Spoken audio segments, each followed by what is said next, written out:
Bueno, pues muchas gracias a todos por venir a la última sesión del divajeo de este semestre. Y para nosotros es un súper placer tener a Pierre Bayard, de aquí de la Facultad de Ciencias, para cerrar con broche de oro, como dicen. Y nos va a platicar acerca de hipersuperficies enteras de curvatura escalar prescrita en el espacio de Minkowski. Muchas gracias, Pierre. Adelante. No, pues al contrario, gracias por la invitación. Entonces, es un trabajo en colaboración con Andrea Seppi de la Universidad de Grenoble.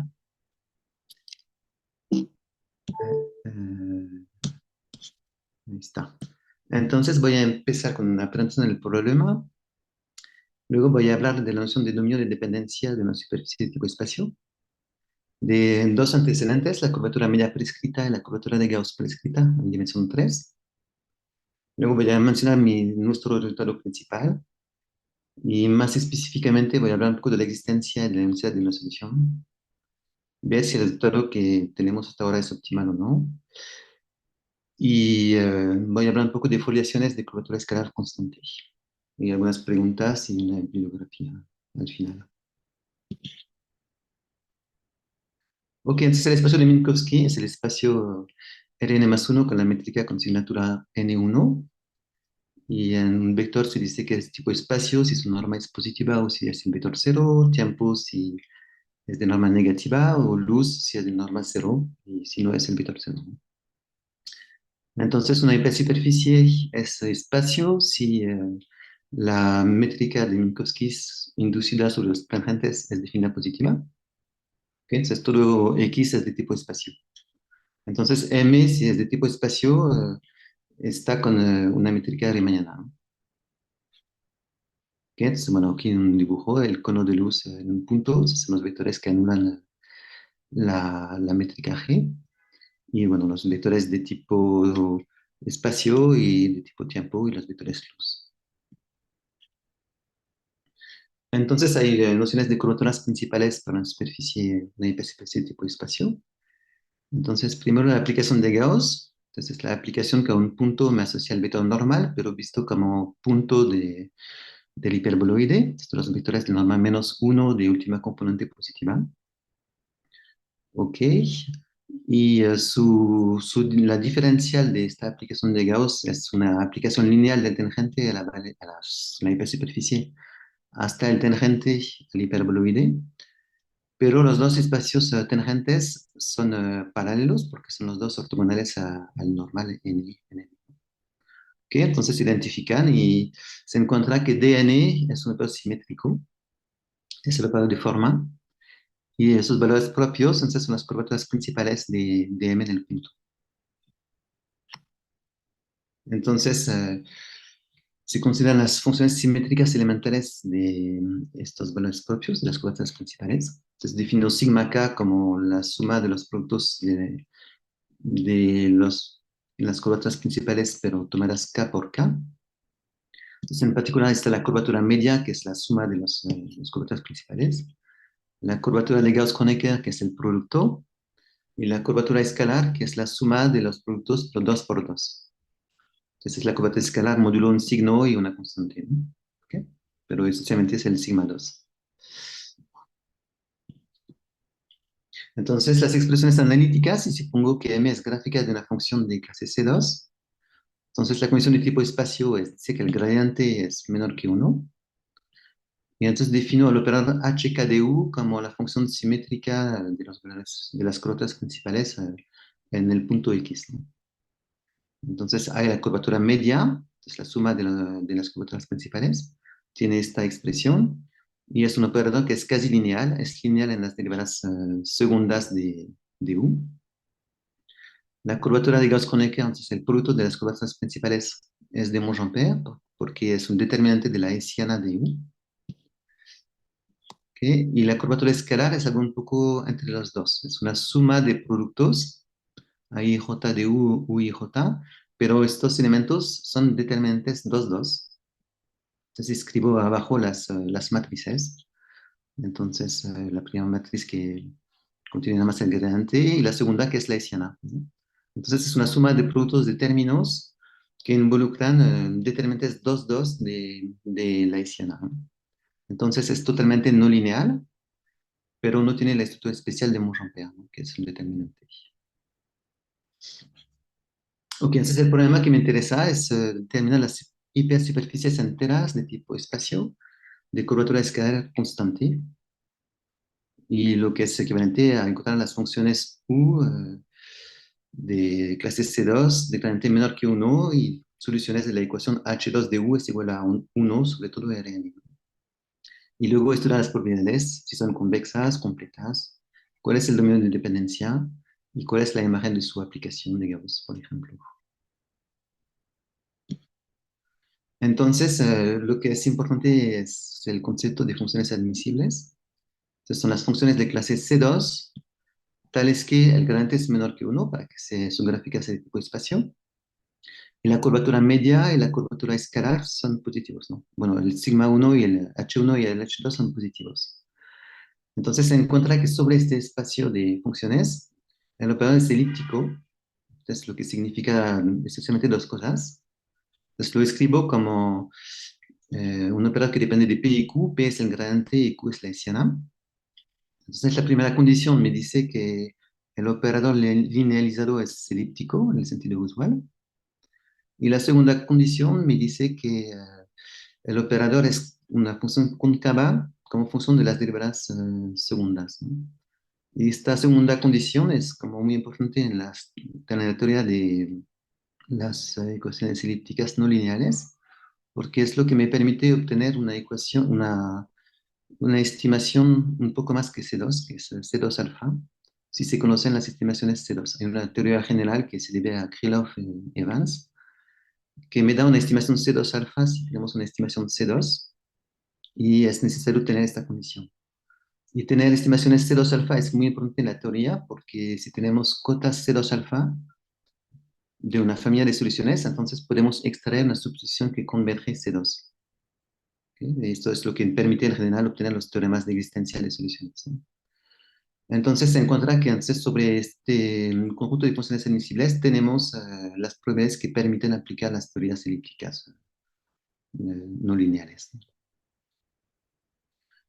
Y hay una desigualdad muy útil que es puramente algebraica de Maclaurin, que dice que la curvatura media H1 es mayor que la raíz de H2. Y se encuentra con esta desigualdad que finalmente buscar una solución admisible finalmente no es como un requerimiento muy fuerte, simplemente porque si tengo una solución, si la solución no es admisible, entonces menos la solución sí es admisible. Y es otra solución. ¿Ok? Entonces, ¿por qué? Simplemente porque primero, no es posible que la curvatura media sea idénticamente igual a cero, porque se sabe que entonces es un hiperplano, es un resultado de Chang y Yao. Entonces, en un punto la curvatura media es diferente de cero. Y si cambio U por menos U, puedo siempre suponer que la curvatura media en este punto es positiva. Y entonces me fijo en el conjunto S de los puntos, tales que H1 y H2 son positivos en este punto. Y ahora no es vacío porque contiene X0, es abierto porque las condiciones son abiertas y se encuentra que es cerrado. ¿Ok? Porque si tomo una sucesión de puntos y converge a X, los puntos X y están en este conjunto S. Entonces, por Maclaurin, entonces escribo la desigualdad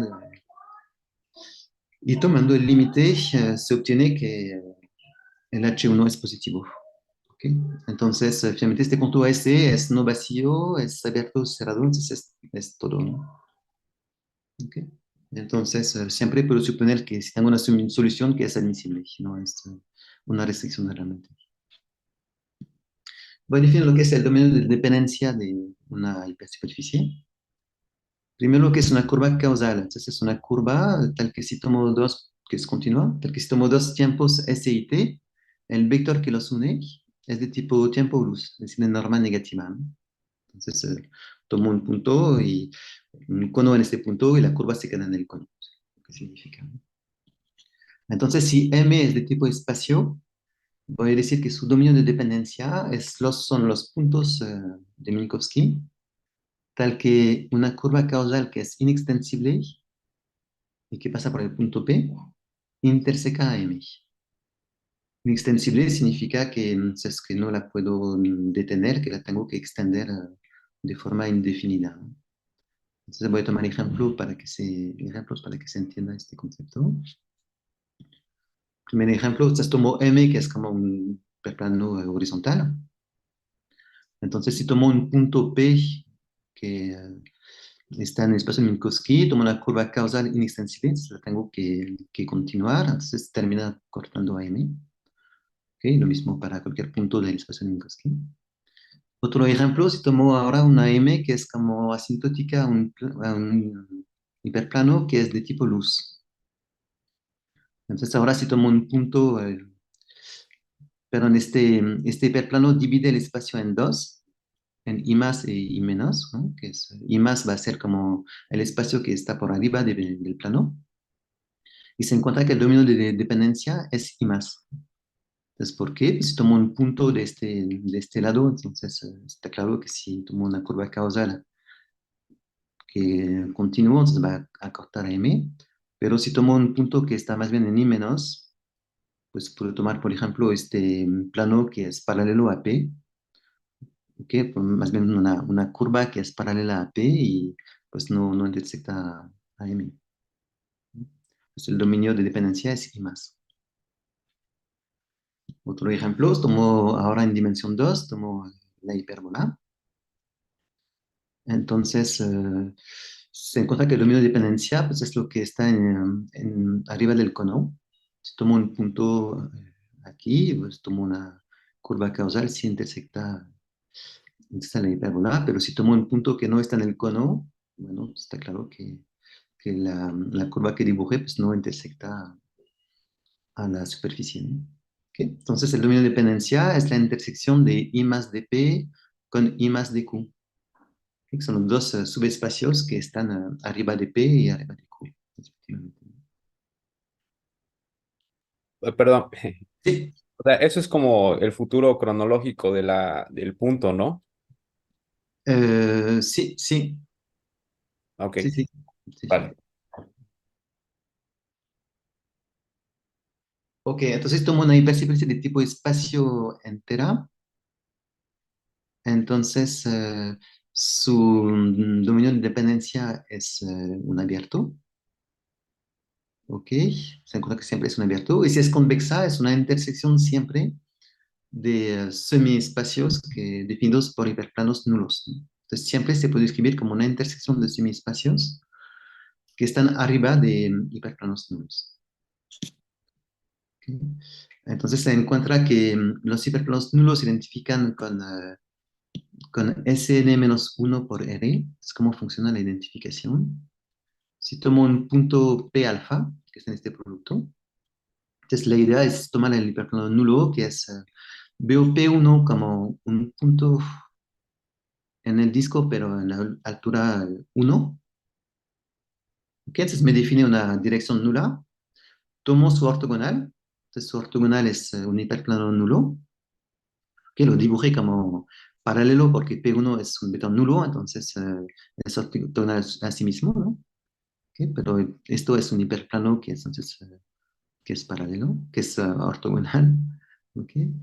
Y el número alfa es lo que me dice si tengo que subir o bajar el hiperplano inicial y de cuánto.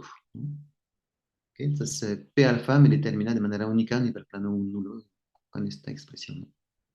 P es la dirección y alfa es la altura. Aquí hay un signo que no es relevante, pero hay que tener cuidado en los ejemplos. ¿Ok? Entonces, si tengo una escritura en un dominio de dependencia como una intersección de semiespacios definidos por hiperplanos nulos, entonces la familia de hiperplanos me da un subconjunto de este espacio producto, ¿no?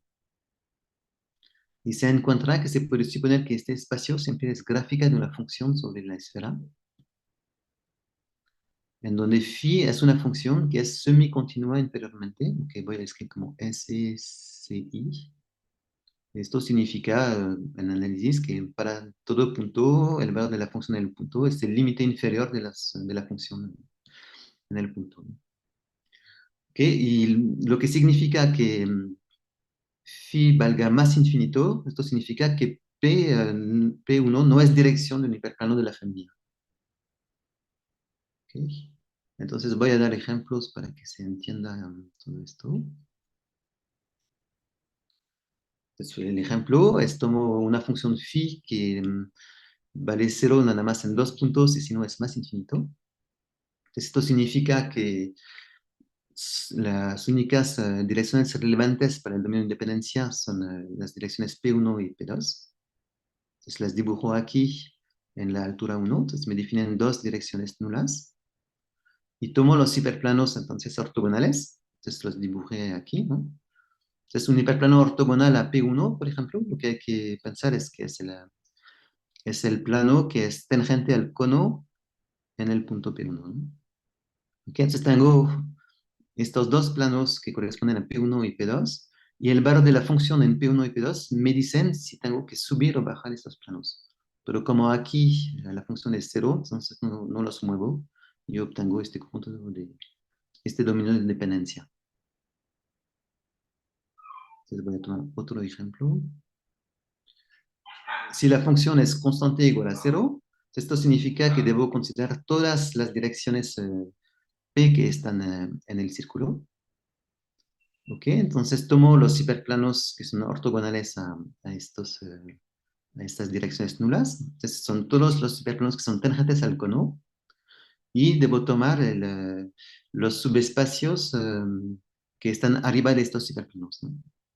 ¿Ok? Pero como son todas las direcciones, pues finalmente la intersección de todos los semiespacios va a ser lo que está dentro del cono, ¿no? Entonces phi igual a cero entonces, sobre el círculo me define el espacio, el dominio de independencia, que es finalmente todo lo que está dentro del cono. Si tomo nada más una función que está nula en tres puntos, nada más, entonces phi es cero en los puntos y es infinito en los demás puntos. Nada más me fijo en los puntos en los cuales la función es finita, entonces son estos tres puntos. Estos tres puntos me definen tres planos nulos. Son los que dibujé aquí. Entonces, uno, dos y uno que es atrás, ¿no? Y el dominio de dependencia, entonces, pues es la intención de los semiespacios que definen. Entonces, es lo que dibujé aquí, ¿no? Okay. No sé si hay preguntas sobre esta noción de dominio de dependencia y de cómo se representa por una función phi sobre la esfera. Creo que no, creo que no. Ok. Otro ejemplo, entonces, es la función phi aquí es cero y es menos uno en un punto. Ok, entonces es la gráfica de phi es más o menos esto, ¿no? En el punto es menos uno y si no es cero. Entonces en todas las direcciones donde es cero, pues debo tomar en los planos tangentes al cono. Ok, entonces son casi todos los planos, salvo en este punto, donde tomo el plano tangente, pero como phi es menos uno, este plano tangente lo tengo que subir de uno, ¿no? Entonces, cuando lo subo, entonces corta el cono, ¿no? Entonces, el dominio de dependencia definido por esta función es el cono, pero cortado por un plano, este plano que dibujé aquí. Entonces, es más o menos esto. Ok, entonces, en resumen, hay una correspondencia entre las funciones de la esfera hasta R unión más infinito, que es semicontinua inferiormente. Y esto corresponde entonces a los dominios de dependencia que son abiertos, que son de la forma intersecciones de semiespacios definidos por hiperplanos nulos. ¿Okay? De manera explícita, entonces me fijo en las direcciones en las cuales la función es finita. Y si phi es finita en P, entonces me fijo en este hiperplano nulo. Entonces P me da la dirección y phi de P me da la altura, ¿no? Y esto lo hago para todos los P's en F y tomo la intersección de los semiespacios. Así funciona. Ok, entonces hay un teorema que se debe a mucha gente, pero los que empezaron en Streiberg y que terminaron en Bonsanti, Seppi y Smiley, tomo una función semicontinua inferiormente sobre la esfera, con por lo menos dos, que está fintada en por lo menos dos puntos. ¿Okay? Esto significa que me define un dominio de independencia con por lo menos dos hiperplanos nulos. Entonces existe una única superficie de curvatura media constante igual a 1 en el dominio de dependencia de phi. Y este dominio de dependencia además está foliado por superficies de curvatura media constante que varían entre 0 y más infinito. Okay, las superficies son completas, convexas si la curvatura media es positiva, es de Cheng y Yao.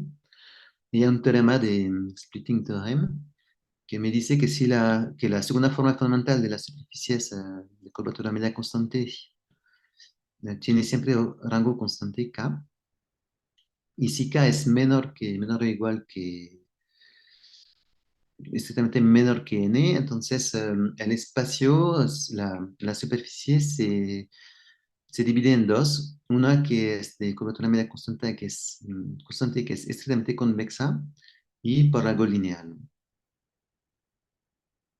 Y hay un principio de comparación.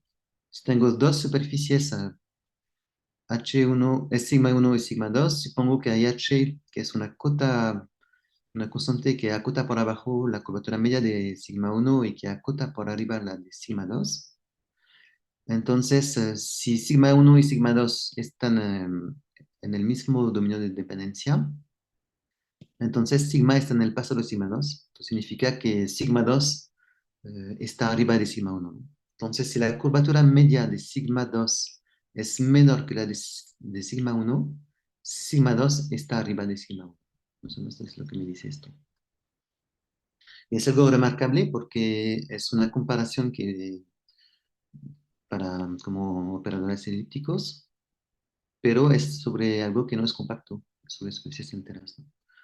Y para este tipo de dotado usan este principio del máximo de Omori y Yao. Y bueno, es algo que funciona bien para la curvatura media, pero que no va a funcionar para las demás curvaturas, ¿no? ¿Okay? Porque hay hipótesis tipo se pide que las superficies sean como completas y con una cota sobre Ricci, y son cosas que no se cumplen necesariamente para las demás superficies, ¿no? Las demás curvaturas también. Ok, es para la curvatura de Gauss prescritas, esto es para la dimensión 3. Entonces también hay muchos autores y terminaron Bonsanti, Seppi y Smiley.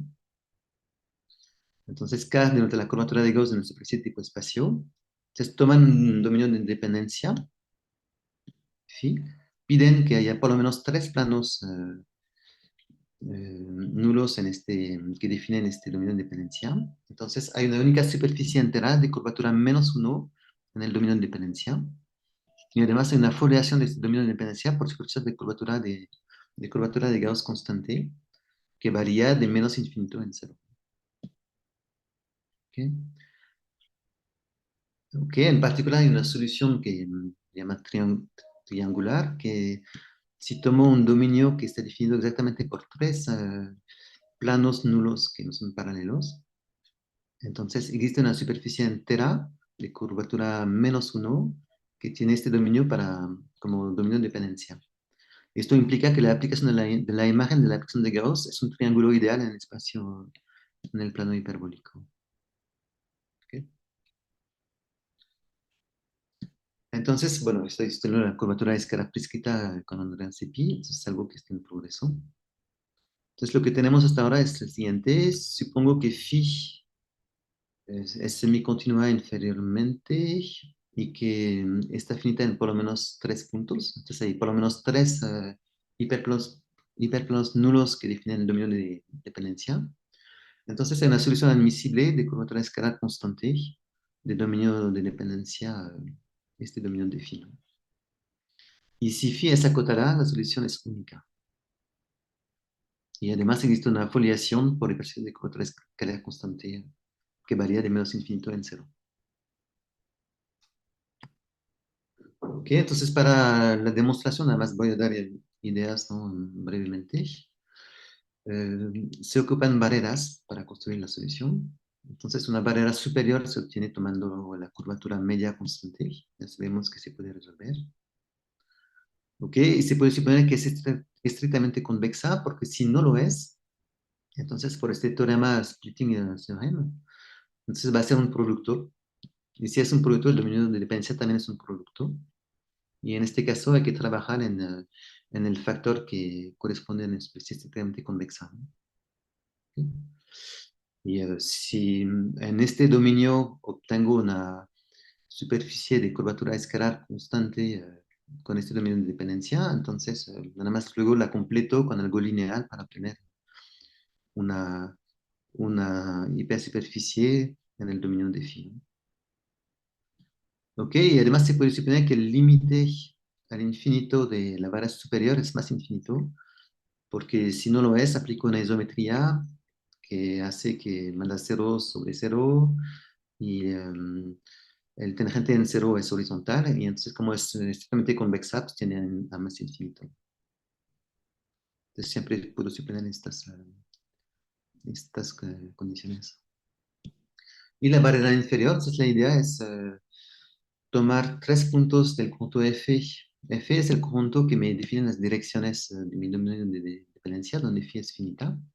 Entonces es lo mismo que seleccionar tres hiperplanos nulos de mi familia de hiperplanos que definen el dominio y observar que estos tres hiperplanos me definen un espacio de dimensión 3 de Minkowski. Entonces, bueno, escribo aquí cómo se define, ¿no? Tomo las direcciones, los vectores nulos que corresponden a estas direcciones y tomo el espacio generado por estos vectores.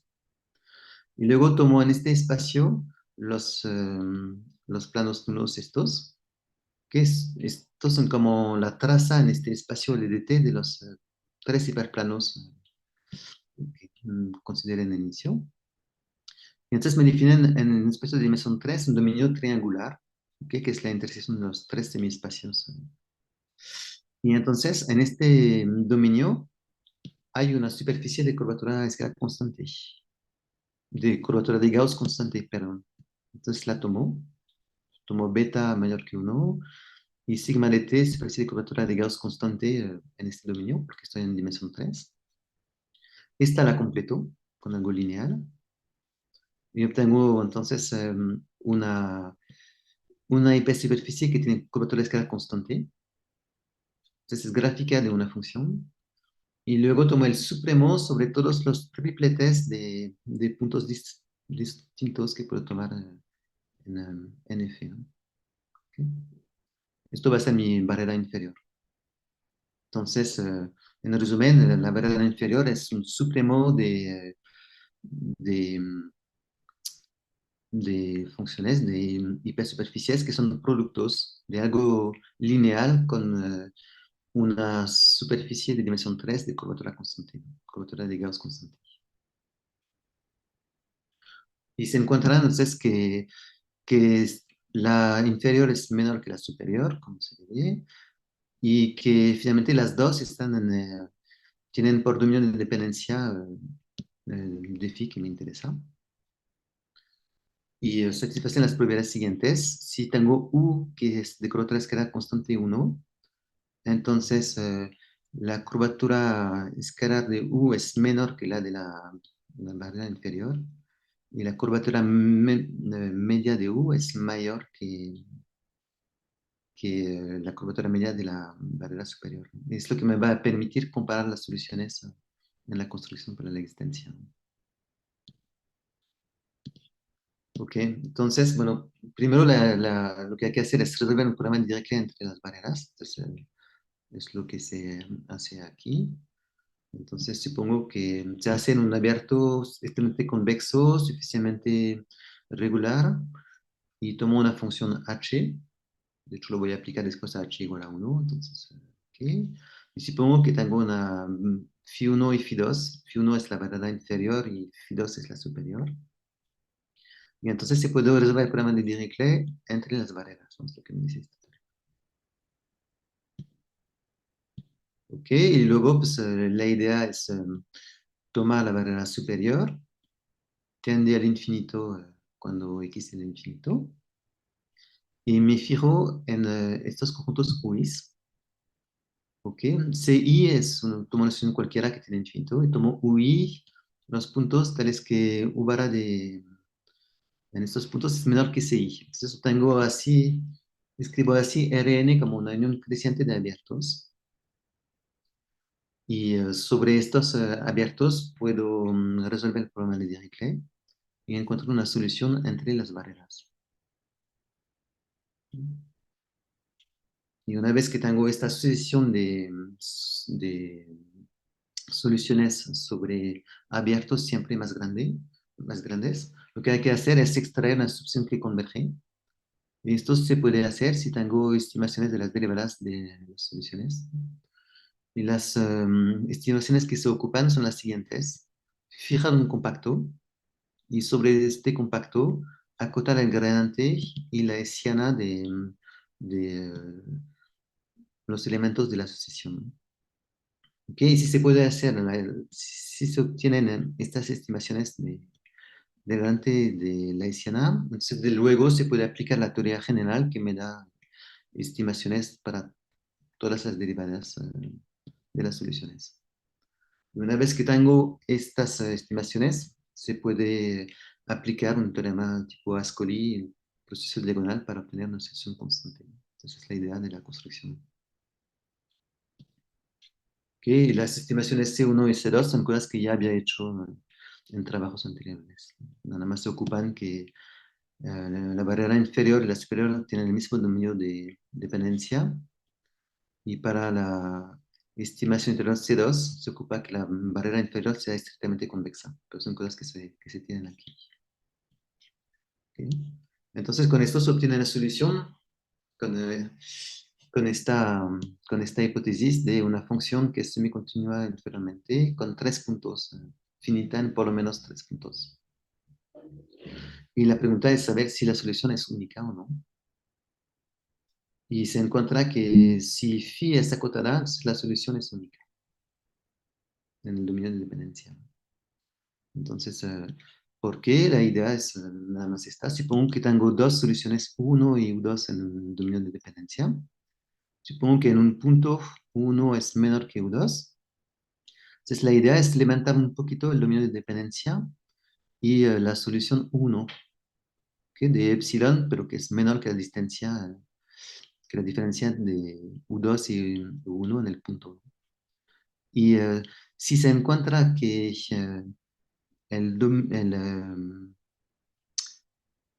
la, ¿cómo se llama? La frontera de este dominio de dependencia si corta la barrera superior sobre un compacto cuando lo levantó. Entonces, U1 más epsilon y U2 también se van a cortar sobre un compacto. Y esto va a ser una contradicción después con el principio del máximo. Entonces, la demostración funciona si tengo un dominio de dependencia que satisface esta propiedad de cuando levanto, entonces la frontera corta la barrera superior. Esto funciona si phi es acotada. Ok, ahora si se puede mejorar, si se puede que phi sea finita en solamente dos puntos y no en tres puntos. Esto corresponde en dominio que es la intención de dos planos, definido por dos planos nada más. Una observación, si es siempre infinita, significa que el dominio de dependencia es todo Minkowski. Esto no se puede, no es difícil evitar esto, ver que descartar esto. Y si hay nada más un punto, el espacio entonces está definido nada más por un hiperplano nulo. Eso también es fácil descartar. Entonces la pregunta es realmente si hay dos hiperplanos nulos. Y bueno, en dimensión 4 podemos ver que este 0 pedir que haya 3 con 2 no funciona. Entonces voy a nada más explicar por qué.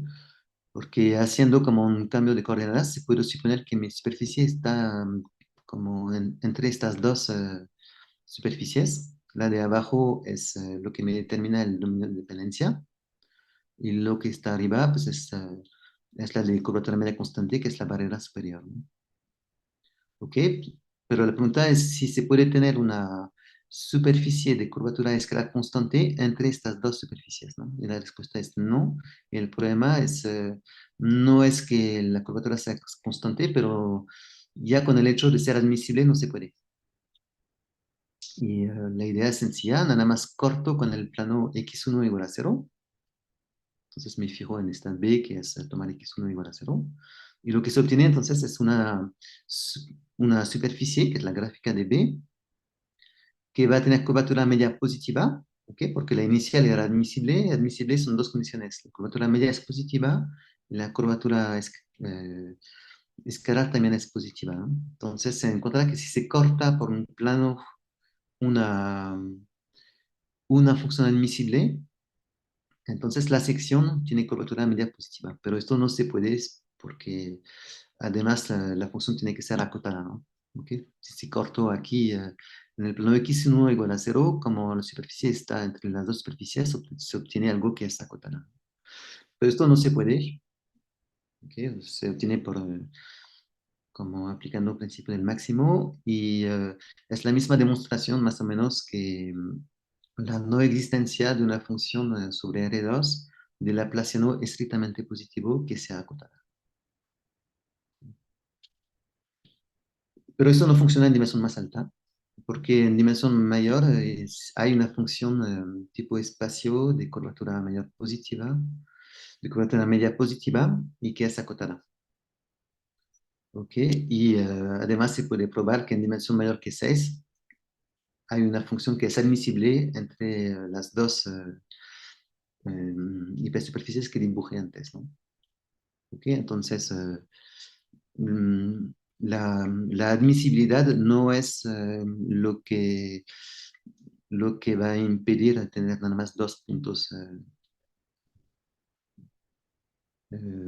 sobre los cuales la función phi es finita, ¿no? Ok, entonces finalmente, pues un teorema de foliación. Entonces, supongo que phi es acotada, entonces se obtiene una foliación al dominio de dependencia definido por phi, por superficie de curvatura escalar constante. Y finalmente lo que el argumento es suponer que D es tal que existen soluciones, esto siempre, entonces ya vimos que hay soluciones, pero además que la solución sea única, ¿no? Es el punto clave para deducir la existencia de una foliación. Entonces, en particular, si phi es acotada. Y bueno, entonces la primera observación es que si C1 es menor que C2, entonces también mis soluciones que tienen curvatura constante C1 y C2 están en el mismo, en este orden. Ok, y bueno, tal vez no voy a dar detalles, pues un poco técnico y no es tan relevante. Nada más lo que se hace es, tomo un punto en el dibujo aquí, tomo un punto X, que tiene dos coordenadas XT, y hay que ver que hay una superficie de curvatura de escalas constante que pasa por este punto, ¿no? Entonces, supongo que no, y bueno, luego es pequeños argumentos extrayendo una subsección que converge y se logra construir una que sí pasa por este punto. Ok, bueno, paso los detalles. Ok, entonces para completar los resultados, lo que quisiéramos obtener es ver si existen soluciones de dominio de dependencia que son dominios dados nada más por dos planos nulos, ok, en dimensión n mayor que 4. Ya lo vimos en espacio de dimensión de Minkowski 4, pero queremos ver para los demás espacios. Ver si la unicidad también se cumple si la función no es acotada. Nada más lo tenemos para la función acotada. Tal vez considerar también funciones de curvatura que no son constantes, que varían. Luego, pues, una pregunta muy importante que es la convexidad. ¿Son las soluciones convexas? Pues no sabemos, no tenemos ejemplos tampoco de soluciones que no son convexas, pero ni evidencias de que tienen que ser convexas. Y si no son todas convexas, entonces es posible que hayan otros tipos de dominios de dependencia, ¿no? Porque los que consideré son realmente dominios de dependencia de funciones convexas. Entonces, finalmente hay preguntas que son muy naturales, pero que no son preguntas sencillas, perdón, es si las soluciones que se obtienen son completas. Entonces, algunas claramente no lo son, por ejemplo, las de curvatura de Gauss constante, que tienen como la imagen de la aplicación de Gauss es un triángulo ideal. Esta no puede ser completa. Entonces, pero la pregunta es caracterizar cuáles son las completas en términos del dominio de dependencia, entonces en términos de phi. Y también, ¿por qué no caracterizar las que tienen curvaturas principales acotadas, también en términos de phi? ¿Ok? Pero son preguntas que tampoco, o sea, esta de saber cuáles son las completas no ha sido resuelto para el caso de la curvatura de Gauss en dimensión 3, ¿no? Entonces, es probablemente fuera del alcance todavía. Y la otra sí, pero la respuesta está un poco complicada. Entonces, ok. Y finalmente, bueno, una bibliografía breve sobre este tema. Bueno, pues muchísimas gracias. Es lo que quería contar. Súper, muchísimas gracias, Pierre, por aquí. Te ponemos aplausos virtuales porque no podemos.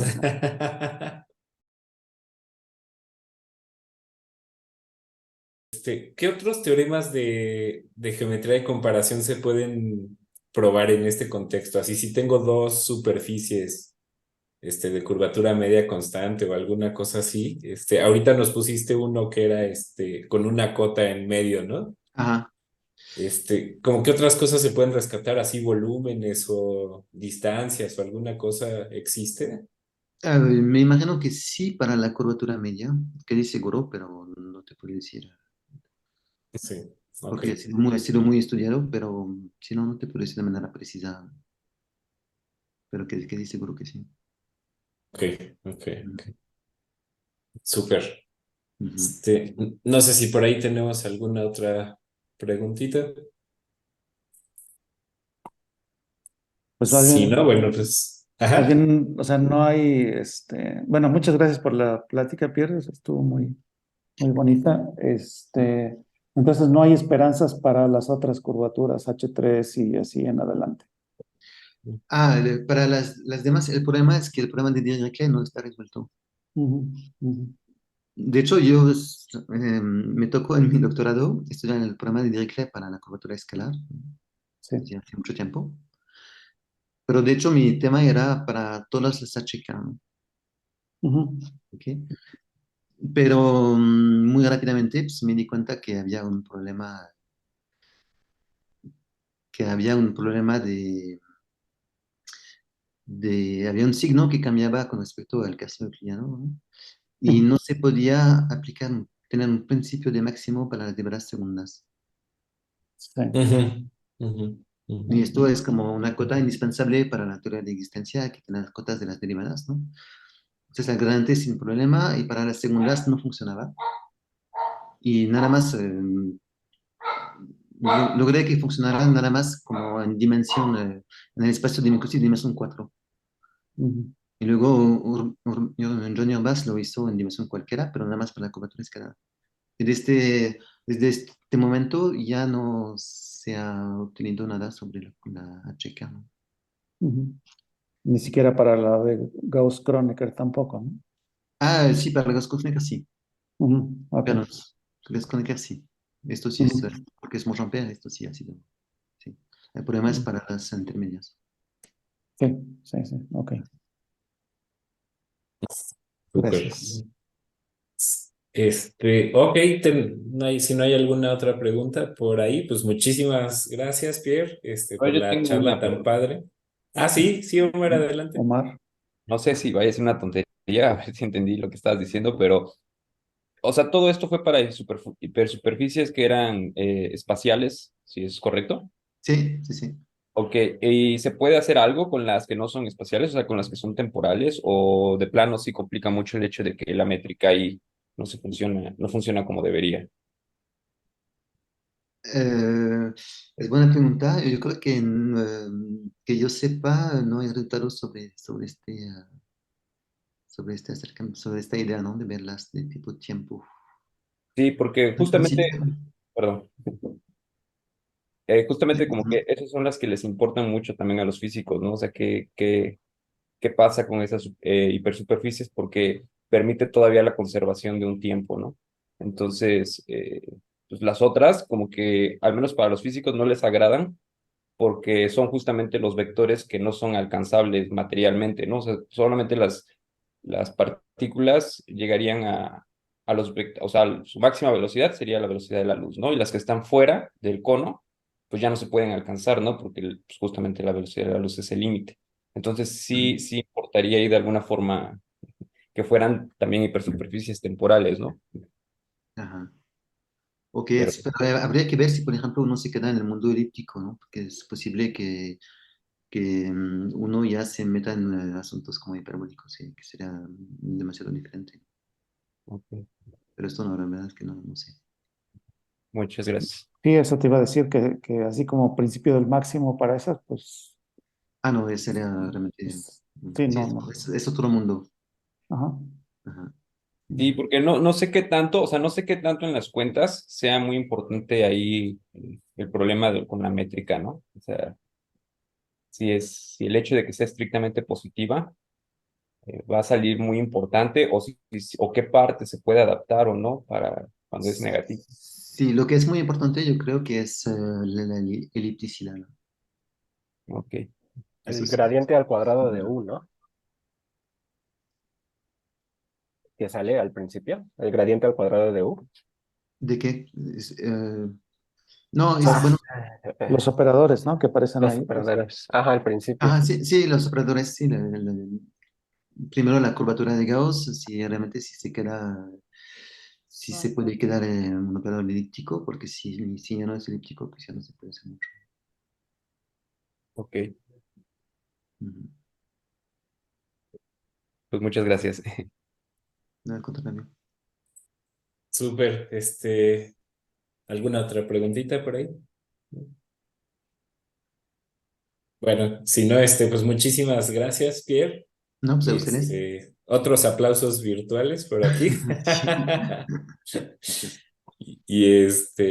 Y pues nos vemos el siguiente semestre, ¿no? Sí, claro. Pues Nos ya. vemos pronto. Pues que estén muy bien.